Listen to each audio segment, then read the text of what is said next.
কেন আফ্রিকা কখনো world cup জিতবে না? এমনটাও তো না যে তাদের প্রতিভা নেই। কিলিয়ান এমবাপ্পে, মার্কাস রেশফোর্ড, তারপরে করিম বেনজেমা, রুডিগার, কামাভিঙ্গা, তারা কিন্তু আফ্রিকান প্লেয়ার। তারা তাদের কেরিয়ার ভালোর জন্য তাদের দেশ ছেড়ে ইউরোপের বড় বড় ক্লাবগুলোতে যোগ দিয়েছে এবং তারা সফলও হচ্ছে। এর পিছনে আছে কঠিনতম একটা লুকানো সত্য। আফ্রিকান কান্ট্রিগুলো হচ্ছে করাপ্টেড কান্ট্রি।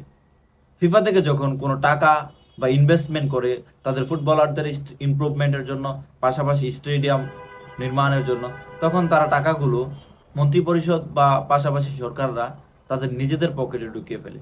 যেটার কারণে আফ্রিকান ফুটবল পিছিয়ে আছে সারা ফুটবল বিশ্ব থেকে। এমনটাও তো না যে আপনি দেখেন সারা ফুটবল বিশ্বে আফ্রিকানদের মতো প্রতিভাবান প্লেয়ার কমই আছে।